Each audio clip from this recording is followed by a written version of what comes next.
The barn door slammed open just as Lenora Bennett finished stitching the mare's torn fetlock. Wind howled through the gap, carrying the smell of rain and something else. Blood. She turned, lantern raised, and froze. A man stood swaying in the doorway, one hand pressed to his shoulder, dark stain spreading across his coat. He took 2 steps forward and collapsed against the center post. The lantern light caught his face. Wade Carver. The man who'd left her standing in a wedding dress 6 years ago. Now he was bleeding in her barn at midnight, and she had about 10 seconds to decide whether to save him or throw him back into the storm. His eyes found hers. Recognition hit him like a second bullet. "Lenora," he said, voice rough. His knees buckled. She dropped the lantern hook and moved without thinking, catching his weight before he hit the floor. Her medical training overrode everything else. She lowered him against the post, hands already assessing the wound. Bullet entry, left shoulder, still bleeding. His coat was soaked through.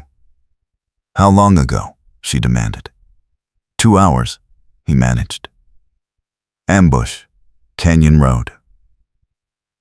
She stripped his coat back and pressed her palm hard against the wound. He hissed through his teeth. Her heart hammered, but her hands stayed steady. "Why here?" she said. "Of all the places in the territory." His jaw tightened. "Didn't know it was yours." Saw the light. She didn't believe him, but she didn't have time to argue. She grabbed her medical bag from the workbench and tore open a packet of clean cotton. "Press this," she ordered, guiding his hand to hold the compress. She needed better light, hot water, her instruments. The house was 50 yards across the yard, but moving him now could restart the bleeding. She made the calculation in 2 seconds. "You stay here. Don't move. Don't pass out." His eyes locked on hers, dark and unreadable. "I won't," he said. She ran. The storm broke as she crossed the yard, rain lashing her face and soaking her dress in seconds. She burst through the kitchen door and startled her younger brother Samuel, who'd been dozing by the stove. "Lenora." "What?"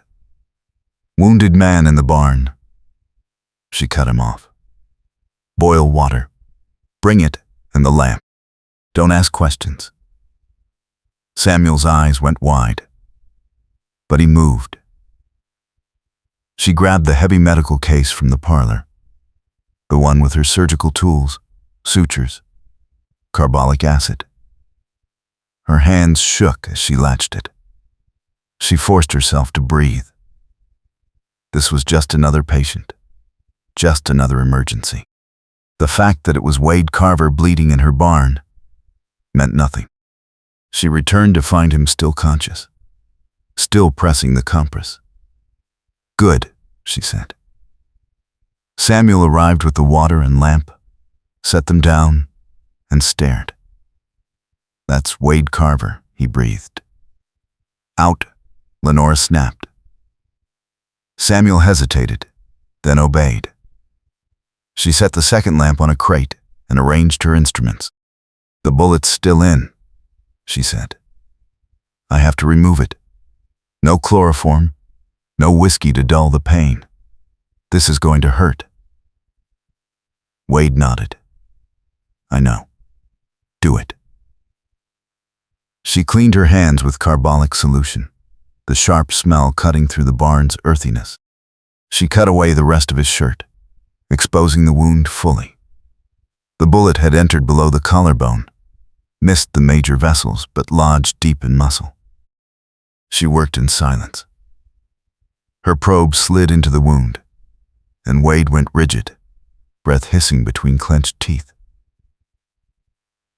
She felt the metal, angled the probe, slipped the forceps in alongside. His hand shot out and gripped the post so hard the wood creaked. "Almost," she murmured. She closed the forceps, felt resistance, pulled steady. The bullet came free with a wet sound, and she dropped it into a tin dish. Wade's head fell back, sweat beading his face. "Done," she said. "Now I clean and close it." The carbolic acid made him flinch, but he didn't cry out. She stitched quickly, her fingers remembering the rhythm. 12 sutures, neat and tight. She packed the wound with clean gauze and wrapped his shoulder with linen bandages. Only when she tied off the final bandage did she sit back. "You'll live," she said. Her voice came out colder than she intended. He looked at her, and for the first time in 6 years they held each other's gaze without the shock of sudden reunion. "Thank you," he said quietly. She stood and began packing her instruments, hands moving fast to keep them from shaking. "Who shot you?"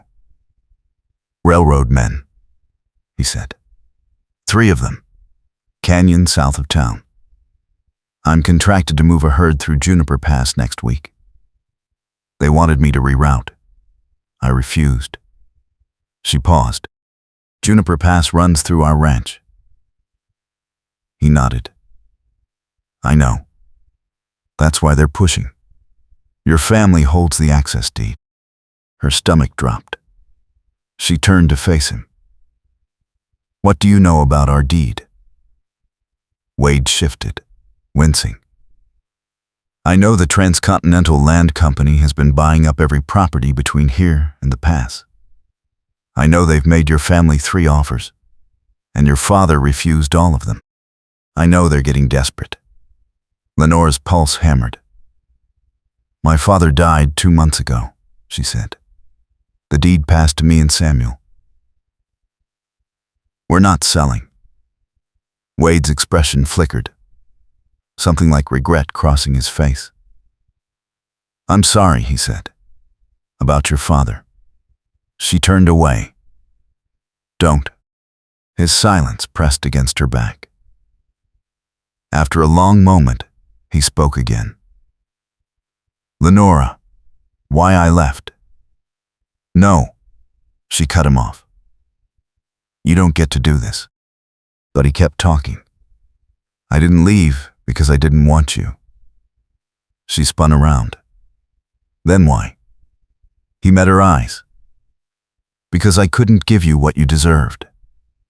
I was nobody, Lenora. A drifter with a reputation and no future.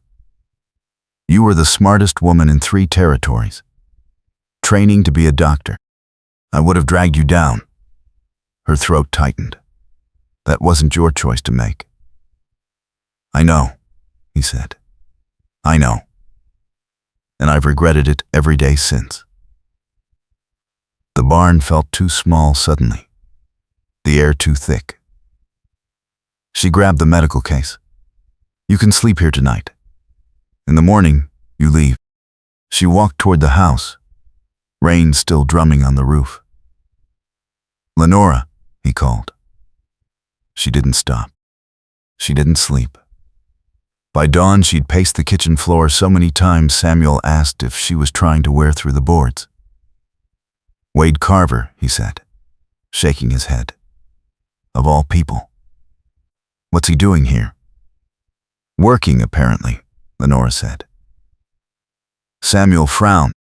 "The railroad's been pressuring every trail boss in the territory to avoid our land. If Wade's refusing, he's making himself a target." She poured coffee with hands that finally felt steady. "That's his problem." Samuel gave her a long look. "Is it?" She didn't answer. Outside, boots crunched on gravel. She looked through the window and saw Wade crossing the yard toward the house, moving stiffly but upright. Her heart kicked against her ribs. She met him on the porch before he could knock. "You should be resting," she said. He stopped at the bottom step. I need to talk to you. She folded her arms.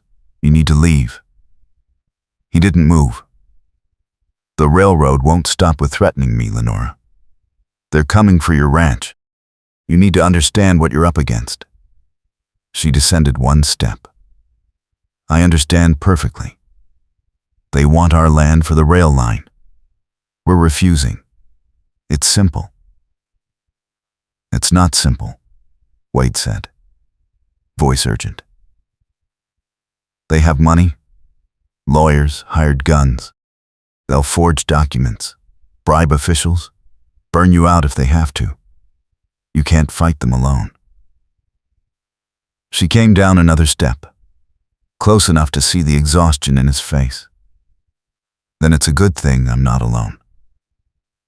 I have Samuel. I have neighbors. I have the law. Wade's jaw tightened.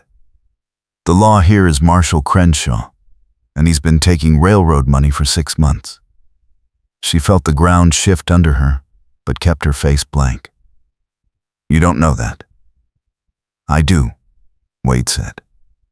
I've seen the ledgers. He's not going to help you. Anger flared hot in her chest. And you're going to. The man who abandoned me is suddenly my protector. He flinched, but held her gaze. I'm trying to make things right. She laughed, sharp and bitter. 6 years too late. She turned to go back inside. Wait, he said. She stopped, but didn't turn.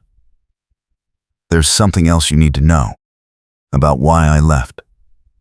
Her hand tightened on the porch rail. I don't care. Yes, you do, he said quietly. Or you wouldn't still be angry. She turned slowly. He looked wrecked, standing there in the morning light with his bandaged shoulder and hollowed eyes. I was already married, he said. The words hit her like a fist. Her vision tunneled. What? His voice stayed low and steady. It wasn't legal. Wasn't real. But I didn't know that until 2 years later. A woman in Kansas, a con who forged papers and left town with my savings. I thought I was bound. I couldn't marry you while I believed I had a wife, even one I'd never see again. Lenora's knees felt weak. So you just left, she said. Didn't explain, didn't ask me to wait. Just vanished. He nodded. I thought it was kinder. I was wrong. She pressed her hands to her face, trying to breathe through the shock and rage and grief all rising at once. When did you find out it wasn't real? She asked finally. 4 years ago, he said. I hired a lawyer. Found out she'd done it to a dozen men, never filed anything legal. I was free. I started to write you. Stopped. Started again. You deserved better than a letter. Lenora lowered her hands. So you did nothing. For 4 years, you did nothing. I built a life, Wade said. Tried to become someone you wouldn't be ashamed of. Became a trail boss, saved money, earned a reputation. I thought if I could come back as a man of substance. She cut him off. I never cared about that. I cared about honesty. I cared about trust. You took that from me. He nodded slowly. I know. I'm not asking forgiveness. I'm asking for a chance to help you now. The railroad's coming. Let me stand with you. She wanted to say no, wanted to send him away and lock the door. But Samuel appeared in the doorway behind her. Lenora, he said urgently. Rider's coming. She turned. 3 men on horseback appeared on the road, moving fast toward the house. Wade's hand went to his hip, but his gun belt was gone, still in the barn. Lenora's pulse spiked. "Samuel, get the rifle," she said. He ducked inside. The riders slowed as they approached, reining in 20 feet from the porch. The lead man was tall and broad-shouldered, expensive hat and coat, silver watch chain glinting. His smile was cold. "Miss Bennett," he called. "I'm Clayton Howell, Chief Acquisitions Agent for the Transcontinental Land Company. We need to talk about your property." Lenora stepped to the edge of the porch, forcing her voice steady. "My answer hasn't changed, Mr. Howell. Juniper Ranch is not for sale." Howell's smile didn't waver. "I'm not here to negotiate price, Miss Bennett. I'm here to inform you that the Territorial Land Office has reviewed your deed and found irregularities." "What irregularities?" she demanded. Howell pulled a folded paper from his coat. "Missing signatures, unclear boundary descriptions, possible forgery of the original claim. Your father's ownership is in question." "That's a lie," Samuel said from the doorway, rifle in hand, but not raised. Howell glanced at him with disinterest. "The courts will decide. In the meantime, I'm authorized to offer one final settlement, $50,000 for immediate transfer of title." Wade moved up beside Lenora. "She's not interested. Leave." Howell's gaze shifted to Wade, and his expression hardened. "Mr. Carver, I heard you survived last night. Unfortunate." His meaning was clear as a threat. Lenora's stomach twisted. "You admit your men shot him?" Howell shrugged. "I admit nothing. But accidents happen to those who interfere with progress. The railroad serves the territory's future, Miss Bennett. Those who stand in the way tend to find themselves isolated, injured, financially ruined." She felt Wade tense beside her, but she stepped forward before he could speak. "Get off my land. Now." Howell folded the paper and tucked it away. "You have 1 week to reconsider. After that, we proceed with legal seizure." He touched his hat brim in mock courtesy. "Good day." The riders turned and cantered off. Lenora watched until they disappeared down the road, then her legs nearly gave out. Wade caught her elbow. She pulled away but didn't fall. "Inside," she said. They gathered in the kitchen. Samuel set the rifle on the table. "Can they really do that?" he asked. "Question the deed." Wade nodded grimly. "If they bribe the right officials, they can tie it up in court for years. Drain you with legal fees until you're forced to settle." Lenora sank into a chair. "My father's deed is legitimate. Filed in 1867, renewed twice, paid in full." She looked at Wade. "But if the marshals compromised, the land office might be too." Wade pulled out a chair and sat, moving carefully. "Where's the original deed kept?" "In the safe at the Bitter Creek Land Office," Lenora said. Her stomach sank, along with everyone else's. Wade met her eyes. "Then that's their target. If they can steal or forge the original, your copy becomes worthless. We need to secure it." "How?" Samuel said. "Walk into the land office and ask for it. They'll never release it without a court order." Wade leaned forward. "Then, we get it another way." Lenora stared at him. "You're talking about breaking in." He didn't deny it. "I'm talking about protecting what's yours." She stood, pacing. "That's illegal." "So is bribery, extortion, and attempted murder," Wade said.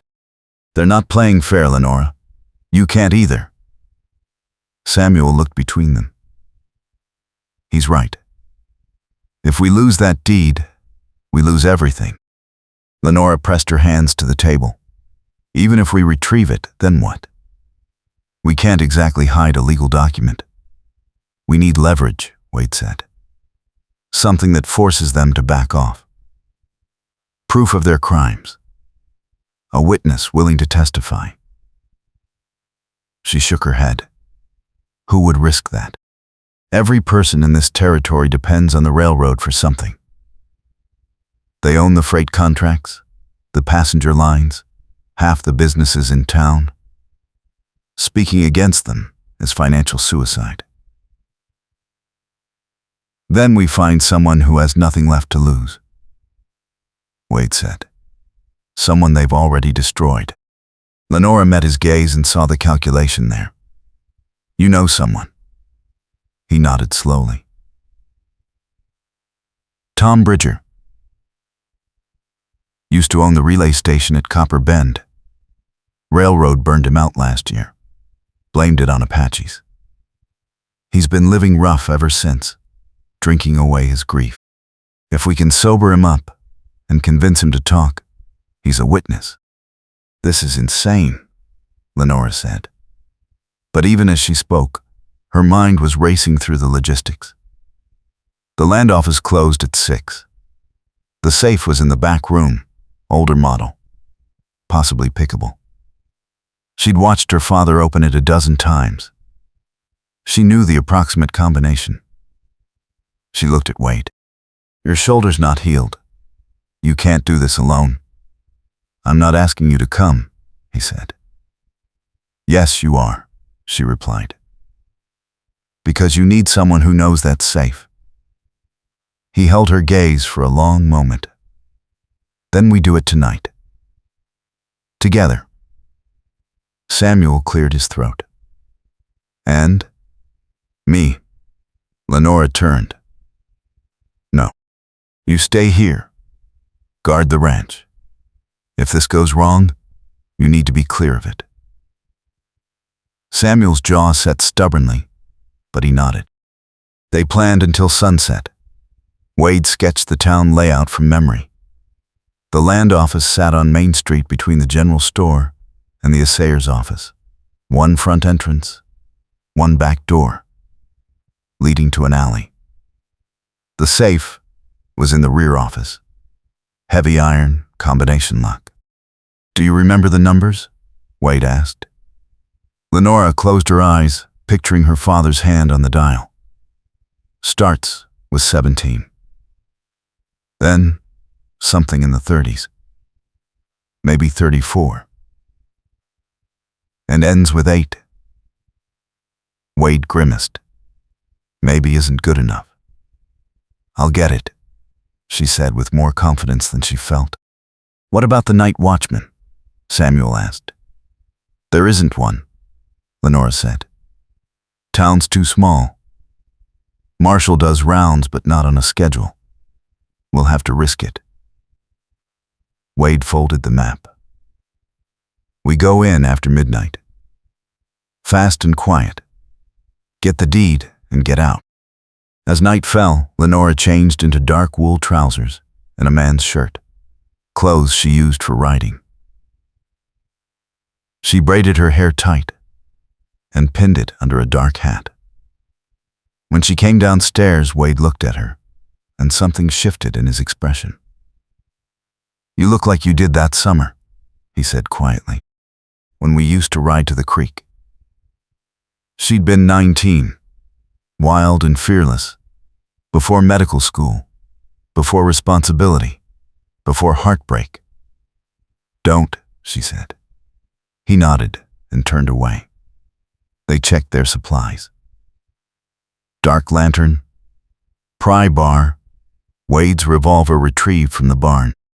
No horses. They'd walk through the outskirts and approach from the alley. Samuel gripped Lenora's shoulder at the door. Be careful. She squeezed his hand. We will. The walk took 40 minutes. They moved through shadow, avoiding the main road. Bitter Creek slept under a half moon, most windows dark. A dog barked once, and they froze, but no one emerged.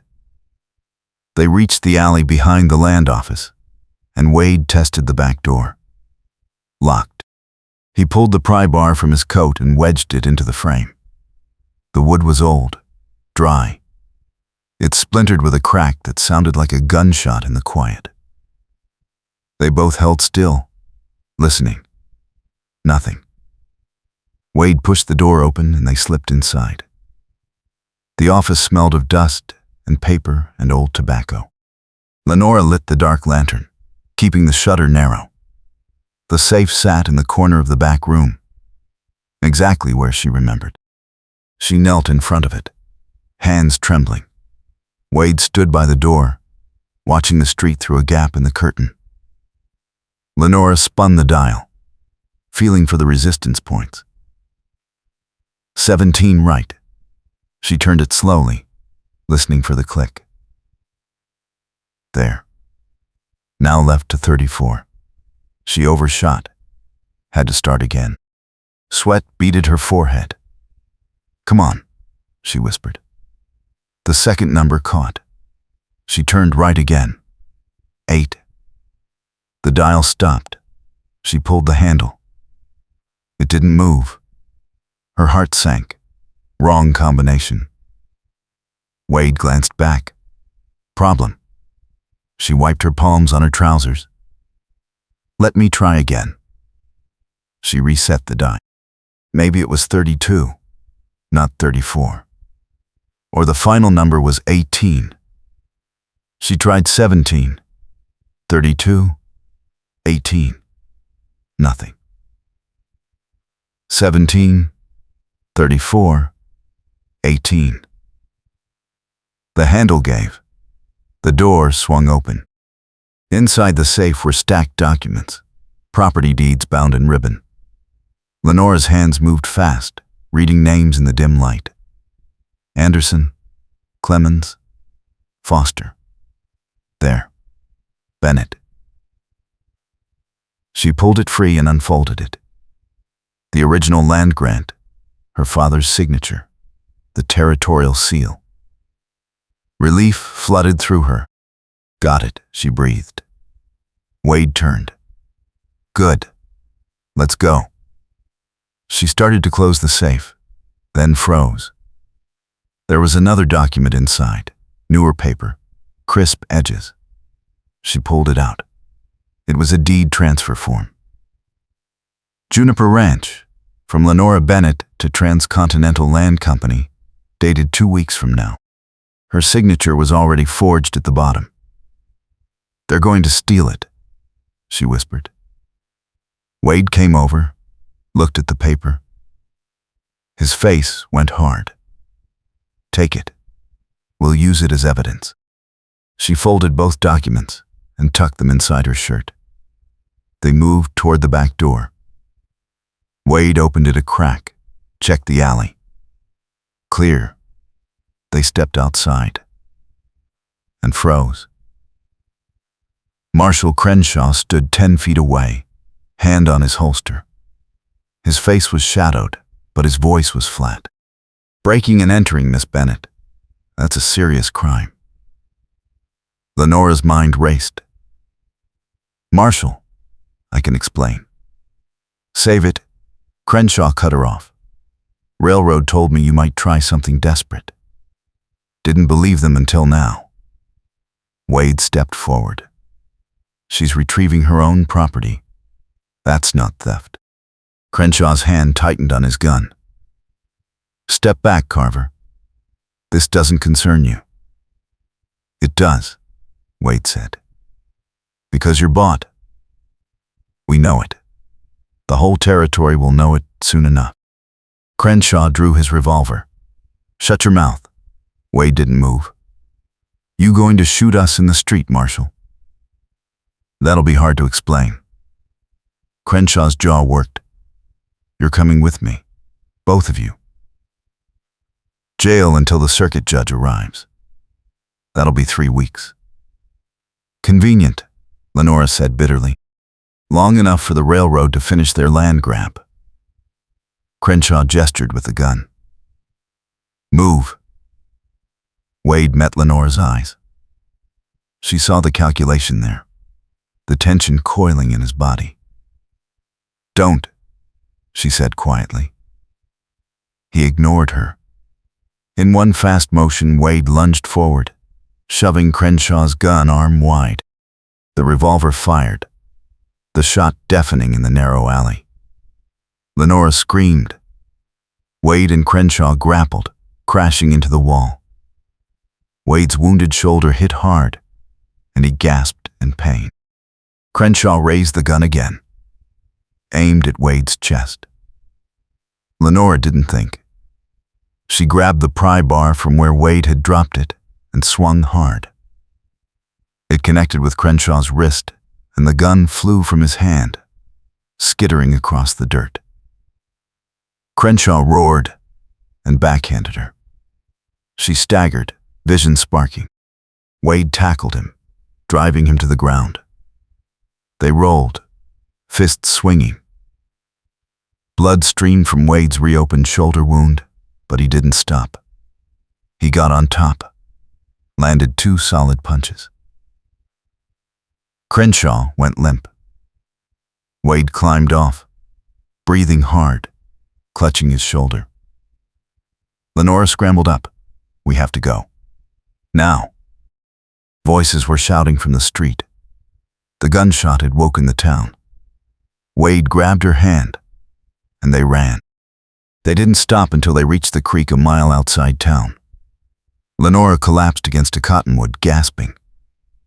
Wade sank down beside her, face gray with pain. Let me see your shoulder, she said. He shook his head. No time. They'll come after us. She grabbed his coat. Wade, let me see. He relented. She unbuttoned his shirt and peeled back the bandage. The stitches had torn, blood flowing fresh. She swore and pressed her palm hard against the wound. You need proper medical attention. Later, he said through gritted teeth. Did you keep the documents? She pulled them from her shirt with her free hand. Both safe. He closed his eyes briefly. Good. That's good. They sat in silence for a moment. The creek burbling softly, night sounds resuming around them. I'm sorry, Wade said, for dragging you into this. She looked at him, his face pale and exhausted in the moonlight. You didn't drag me. I chose. He met her eyes. Why? She didn't answer right away. Because it's my land, she finally said. My family's legacy. I won't let them steal it without a fight. That's not the only reason, Wade said quietly. She looked away. Maybe not. But it's the reason that matters right now. He reached over with his good hand and touched her jaw gently, turning her face back toward his. Lenora. She felt the old pull, the gravity that had drawn them together 6 years ago. It would be so easy to lean in, to let the past dissolve. But trust wasn't that simple. She pulled back. We need to keep moving. Find Tom Bridger. Make this count. They walked through the night, following the creek north toward Copper Bend. Wade's steps grew slower, heavier. Lenora kept her hand ready to catch him if he fell. By dawn, they reached the ruins of the relay station, charred beams and scorched earth. A makeshift camp sat nearby, a lean-to shelter and cold fire pit. Tom Bridger was a thin man with wild gray hair and hollow eyes. He stared at them from his bedroll like he wasn't sure they were real. Tom, Wade said. It's Wade Carver. Remember me? Bridger blinked slowly. Carver. Yeah. You bought horses from me once. Good memory, Wade said. We need your help. Bridger laughed bitterly. I got no help to give. Lost everything. Railroad saw to that. That's why we're here, Lenora said, stepping forward. We're fighting them. We have evidence of fraud, forgery, bribery, but we need a witness. Someone who'll testify to what they've done. Bridger's gaze sharpened slightly. Testify. In court. Against Howell and his men. She nodded. It's dangerous, but it's a chance to make them pay. Bridger stared at the burned remains of his station. They killed my wife, he said quietly. Smoke took her. I got out. She didn't. They called it an accident. Everyone believed them. His voice broke. No one stood with me. Wade crouched beside him. We're standing with you now, Tom. But we need you sober and willing. Can you do that? Bridger looked at him for a long moment, then nodded. For my wife. I can do that. They spent the day at the ruins. Lenora cleaned and restitched Wade's shoulder properly, using supplies from Bridger's sparse belongings. Wade slept a few hours while Lenora and Bridger talked. He told her everything. The men who'd come in the night with torches. The railroad contracts he'd refused to sign. The marshal who'd ruled it an accidental fire despite evidence of accelerant. She wrote it all down on paper torn from the deed documents. By afternoon they had a statement, signed and dated. Now what? Bridger asked. Now we go public, Lenora said. Force their hand before they can silence us. Wade woke and read the statement. This is good. But we need more than one witness. We need the town to see what they are. Lenora thought fast. The town meeting. There's one tomorrow night at the community hall. Everyone attends, including Howell and his men. If we present the evidence there, in front of the whole town, they can't bury it. Wade nodded slowly. Risky. They'll have men watching for us. We'll be arrested the moment we show up. Then we don't show up at the start, Lenora said. We come in during the meeting, make our case fast and loud. Get enough people on our side that the railroad can't move against us without starting a riot. Bridger stood, steadier than he'd been that morning. I'm with you. Wade looked at Lenora. You're sure about this? Once we do this, there's no going back. She met his gaze. I've never been more sure of anything. They returned to Juniper Ranch under cover of darkness. Samuel nearly shot them when they appeared at the barn. Lenora. He breathed, lowering the rifle. I thought you were captured. Almost were, she said. Then she told him everything. Samuel's face went from shock to anger to grim determination. So tomorrow night, we make our stand. Wade nodded. If this doesn't work, we'll be fugitives or dead. Samuel looked at his sister. Then it better work. They spent the next day preparing. Lenora copied the forged deed and Bridger's testimony, making multiple sets in case one was destroyed. Wade checked his revolver and borrowed Samuel's rifle. They ate a tense dinner, barely tasting the food. As sunset approached, Lenora changed back into her green dress, pinned her hair properly. If I'm making a public accusation, she said, I'm doing it as myself. The community hall was packed when they arrived, slipping in through the side door during the opening remarks. Howell stood at the front, speaking smoothly about progress and prosperity and the railroad's vision for the territory. The crowd listened, some nodding, others skeptical. Lenora saw familiar faces, shopkeepers, ranchers, families she'd known her whole life. Her heart hammered. Wade touched her back lightly. Ready? She nodded. Bridger moved first, walking up the center aisle. Heads turned. Howell stopped mid-sentence. "Tom Bridger," he said, surprise flashing across his face before he hit it. "What a surprise. I thought you'd moved on." "I did," Bridger said loudly. "After you burned me out and killed my wife." The room erupted. Voices rose in shock and confusion. Howell's smile stayed fixed, but his eyes went cold. "That's a serious accusation, Mr. Bridger. One I suspect comes from grief and alcohol rather than fact." Lenora stepped into the aisle. "It's not grief," she called out. "It's truth. And we have proof." She walked forward, holding the documents high. The crowd parted. Wade and Samuel moved up behind her, rifles visible but not raised. Howell's face hardened. "Miss Bennett, you're wanted for assaulting an officer and breaking and entering. Marshal, arrest her." Crenshaw stood from a chair near the front, jaw bruised from Wade's fists. He reached for his gun. Wade raised the rifle smoothly. "I wouldn't," he said. The marshal froze. The room went deadly silent.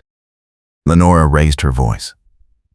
"This man, Clayton Howell, and the Transcontinental Land Company have engaged in fraud, bribery, intimidation, and murder." She held up the forged deed. "This document was hidden in the land office safe. My signature. Forged. Dated for 2 weeks from now, when they planned to claim I'd sold voluntarily." She held up Bridger's statement. "This testimony describes the deliberate burning of the Copper Bend relay station to force a land sale." She looked around the room. "How many others have been threatened? Burned out? Run off?" The crowd murmured, faces turning toward each other. Howell laughed, the sound sharp. "This is absurd. The desperate lies of a woman facing criminal charges. Where's your proof these documents are even real?" "Right here," Wade said. He tossed a small ledger book onto the table beside Howell. "Found this in your saddlebag last night while you were drinking at the saloon. It's a record of payments to Marshal Crenshaw, the land office clerk, and 3 territorial judges. All in your handwriting." Howell's composure cracked. "You stole from me." Wade smiled without humor. "Funny how you know exactly what book I'm talking about." The crowd noise rose, angry now. A rancher stood. "He threatened my family last month. Tried to buy me out at a quarter value." A shopkeeper called out.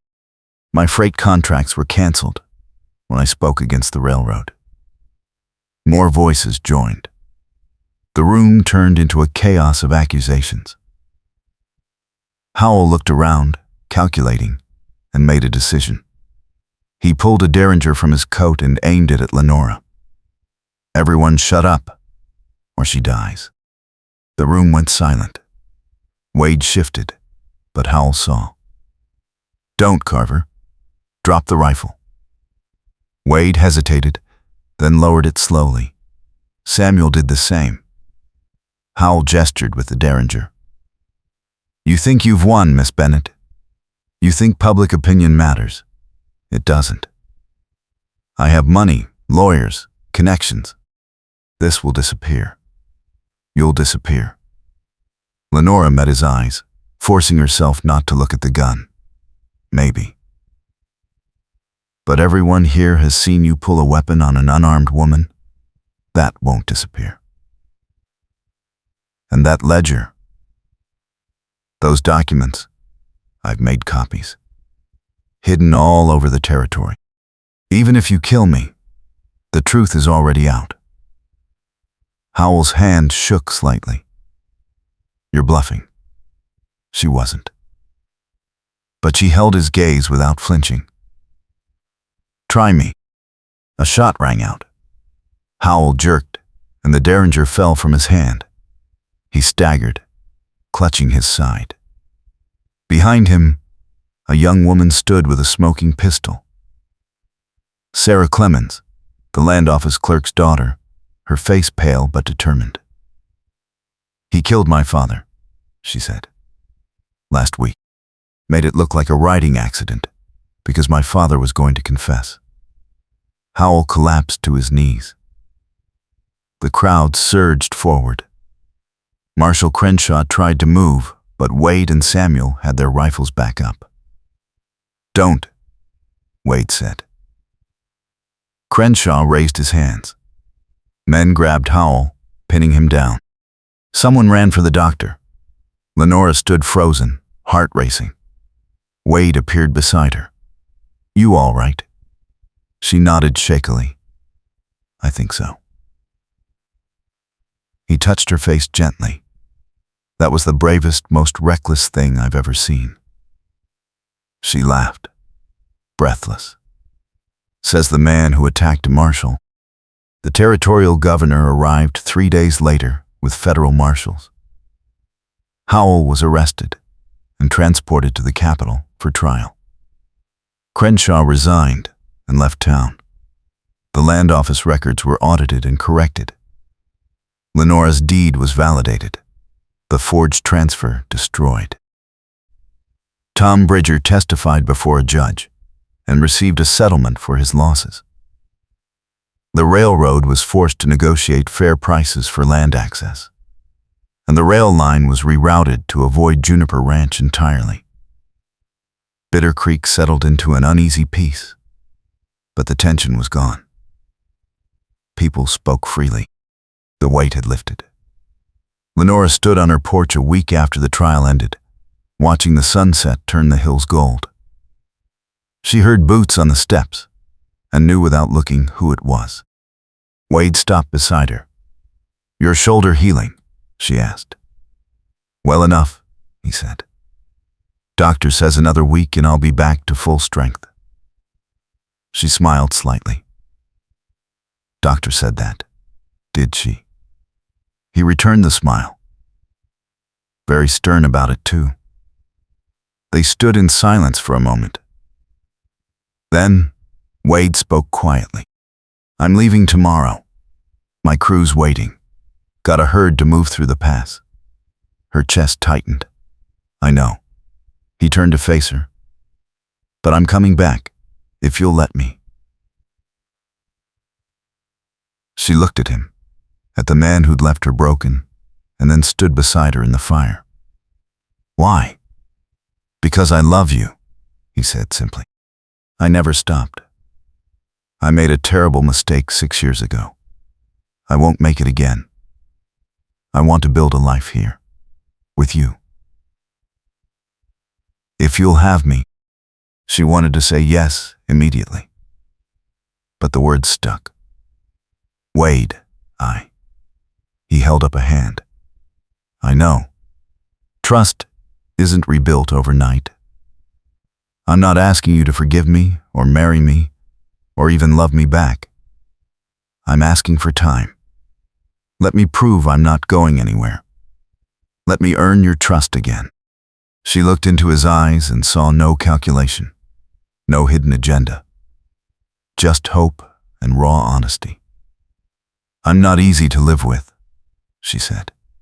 I'm stubborn and driven, and I work too much. He smiled. I know. I remember. And I wouldn't want you any other way. She felt the fear that had lived in her chest for 6 years begin to crack. All right, she said softly. Come back. And we'll see. His face lit up. I'll come back, he promised. Every time the trail ends, until you believe it. Wade left at dawn with a kiss to her forehead and a promise. Lenora watched him right away and felt something unfamiliar. Not grief or anger, but possibility. She threw herself into work.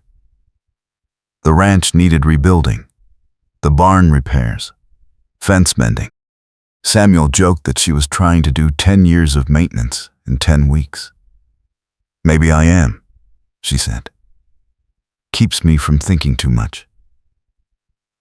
He gave her a knowing look. "About Wade?" She didn't answer. But yes, about Wade. About what it would mean if he really came back.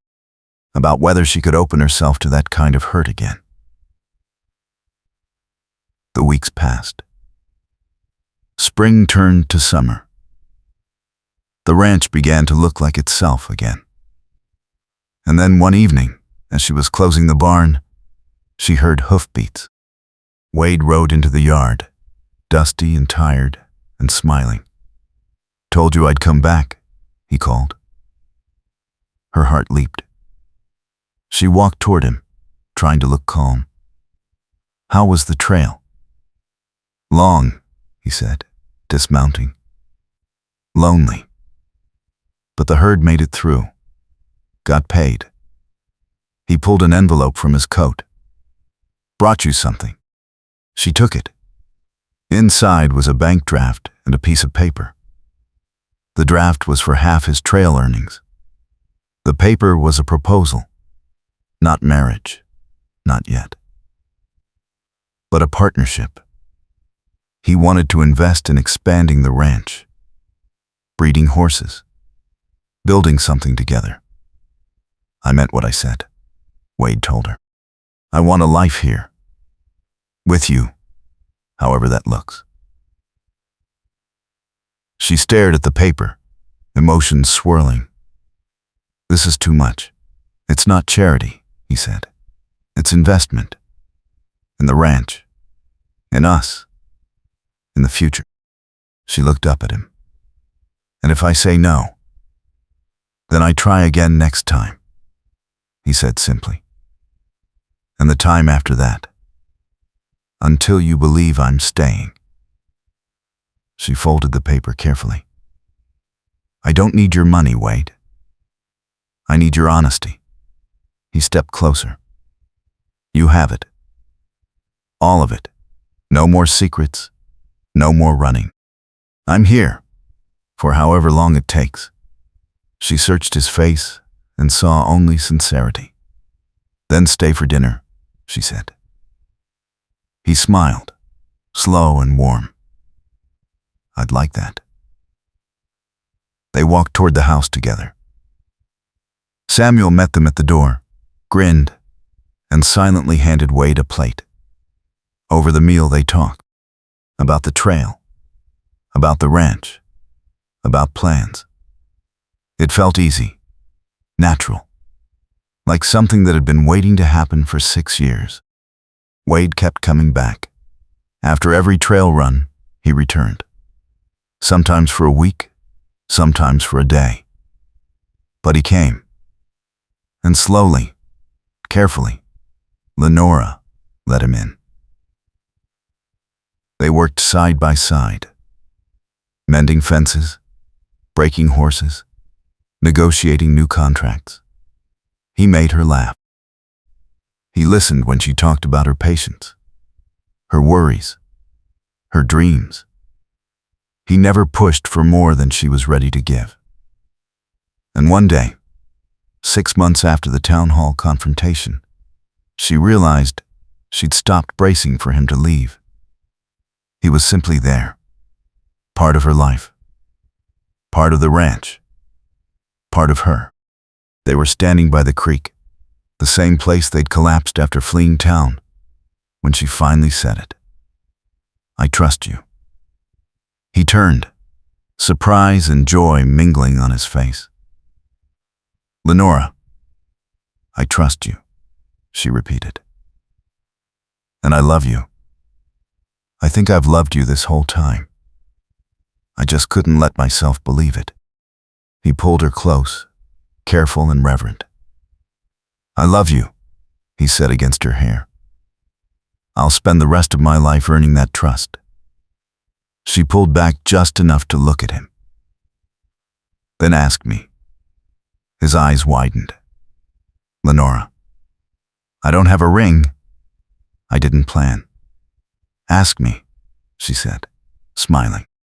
He dropped to one knee right there in the grass beside the creek. "Lenora Bennett, will you marry me? For real this time. No secrets, no running, just us." "Yes," she said. He stood and kissed her, deep and sure and full of promise. When they broke apart, both breathless, he laughed. "We should probably tell Samuel before he figures it out and demands to give me the shovel talk." She grinned. "Too late. He gave it to me 3 months ago." Wade groaned. Of course he did. They were married a month later in the same community hall where they'd made their stand. Half the town attended. Tom Bridgers stood as witness, sober and steady. Sarah Clemens brought wildflowers. Samuel cried, though he denied it later. The circuit preacher performed the ceremony, and this time there was no doubt. No hidden wife. No secrets. No running. Just Lenora and Wade, choosing each other in front of everyone who mattered. When the preacher said, "You may kiss your bride," Wade cupped her face and kissed her like he was sealing a promise. The room erupted in applause. Lenora laughed against his mouth. "We did it," she whispered. "We really did it." He smiled. "Best decision I ever made. Even if it took me 6 years to get here." She touched his jaw. "You're here now. That's what matters." The reception lasted until midnight. Music, dancing, food, laughter. Lenora danced with Wade, with Samuel, with Bridger, with half the town. Her face hurt from smiling. When they finally escaped to the ranch, the house was dark and quiet. Wade carried her over the threshold, even though she protested she could walk perfectly well. "Tradition," he said, setting her down gently in the parlor. She looked around at the home she'd fought so hard to keep. It felt different now. Not just hers, but theirs. Wade came up behind her, wrapping his arms around her waist. "What are you thinking?" he asked. "That I'm glad you got shot and stumbled into my barn," she said. He laughed. "That's a dark way to think about our reunion." She turned in his arms. "But true. If you hadn't come back, even by accident, I would have lost everything. The ranch, the fight, maybe even myself." He shook his head. "You wouldn't have lost. You're the strongest person I know. You would have found another way." "Maybe," she said. "But I'm glad I didn't have to. I'm glad you were here. I'm glad we fought together." He kissed her forehead. "I'll always fight beside you, Lenora. Whatever comes." She believed him. That was the difference. 6 years ago, she would have doubted. Now, she knew. They went upstairs together. The moon shone through the window, casting silver light across the room. Wade undressed slowly, careful of the scar on his shoulder. She traced it with her fingers. "Does it hurt?" "Not anymore," he said. "Just a reminder." "Of what?" She met his eyes. "That I almost lost you before I got you back." He pulled her close. "You have me now. For good." They built a life. Wade took fewer long trails, focusing on local contracts and horse breeding. Lenora expanded her medical practice, treating patients from 3 counties. Samuel took over more of the ranch management, proving himself capable and steady. The railroad finally completed its line, but it ran 20 miles south, through land the company had purchased fairly. Bitter Creek grew slowly, carefully, without the corruption that had nearly destroyed it. Tom Bridger rebuilt his relay station with the settlement money and stopped drinking. He became a friend, a frequent dinner guest, a reminder that people could survive loss and start again. Years passed. The ranch prospered. Lenora delivered babies, set bones, saved lives. Wade trained horses and made a name as an honest dealer. They had their first child 3 years after the wedding, a daughter with Lenora's eyes and Wade's stubborn chin. They named her Clara, after Lenora's mother. Wade cried when he held her for the first time. "I never thought I'd have this," he said, voice thick. "A family. A home. You gave me everything." Lenora touched his cheek. "We gave each other everything." Clara grew. Then came a son, then another daughter. The house filled with noise and laughter and the chaos of children. Wade proved to be a patient, devoted father. He taught them to ride, to work, to be honest. Lenora taught them to read, to think, to stand up for what was right. Samuel became the favorite uncle, sneaking them sweets and telling exaggerated stories about the night their parents faced down the railroad. On their 10th anniversary, Wade surprised Lenora with a trip to the creek where he'd proposed. They left the children with Samuel and rode out at sunset. The cottonwoods had grown. The grass was thick. They dismounted and walked to the water's edge. "Remember this spot?" Wade asked. She smiled. "How could I forget? You proposed in the mud without a ring." He laughed. "One of my finer moments. But you said yes." "I did," she said. "Best decision I ever made." He pulled something from his pocket. A ring, simple gold with a small stone. "I bought this the day after you said yes. Been carrying it ever since, waiting for the right moment." He slipped it onto her finger. It fit perfectly. She looked at him, tears blurring her vision. "Wade." He kissed her hand. "I love you, Lenora Carver. More every day." She pulled him into a kiss, deep and grateful. They stayed by the creek until the stars came out, lying in the grass, hand in hand, talking about everything and nothing. The children's antics, ranch plans, memories. "Do you ever regret it?" Lenora asked. "Staying here instead of the trail?" "Never," Wade said. "This is where I'm supposed to be. With you." She turned her head to look at him. "Even with all the work, the chaos, the sleepless nights." "Especially because of that," he said. "It's real. It's ours. It's everything I never knew I needed." She squeezed his hand. "I'm glad you came back. All those times.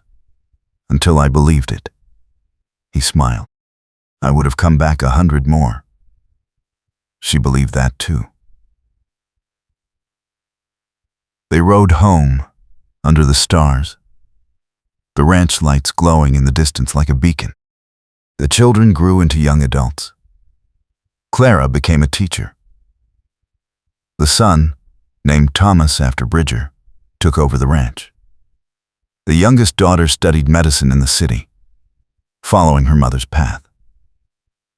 Lenora and Wade grew older together, their love deepening into something solid and unshakable.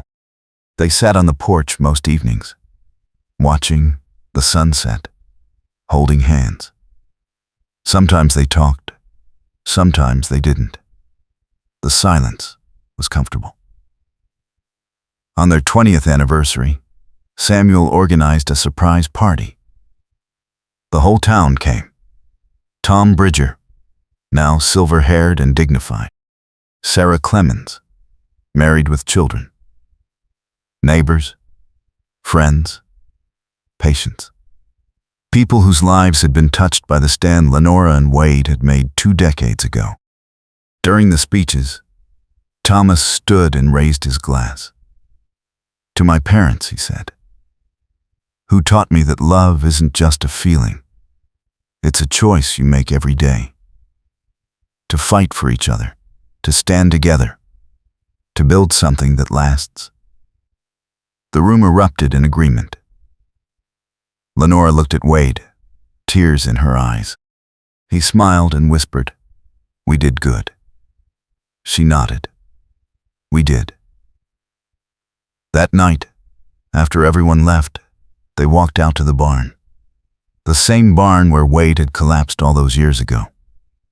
It had been rebuilt, expanded, but the bones were the same. "Remember when you stitched me up right here?" Wade said. Lenora laughed. "You were insufferable, bleeding everywhere, making demands." He grinned. "And you saved me anyway." She touched his face. "I couldn't let you die, even if I wanted to kill you myself." They stood in the quiet barn, surrounded by the life they'd built. The horses, the land, the family. It hadn't been easy. There had been hard years. Droughts, losses, arguments. But they'd faced it all together. That was the promise they'd made, standing in the community hall with half the town watching. Not that life would be perfect, but that they'd face it side by side. Wade pulled her close. "I'd do it all again," he said. "Every mistake, every hard moment, every fight, if it led me back to you." She rested her head on his chest, listening to his heartbeat. Steady, reliable. "Home. So would I," she whispered. "So would I." They stood there until the lantern burned low, then walked back to the house, hand in hand. The future was uncertain, but they'd learned long ago that uncertainty didn't matter. As long as they had each other, they had everything they needed. The door closed behind them, and the ranch settled into peaceful night. A place built on second chances, hard choices, and a love that had survived everything the West could throw at it. And in the morning, they'd wake up and choose each other again. Just like they had every day for 20 years. Just like they would for all the years to come.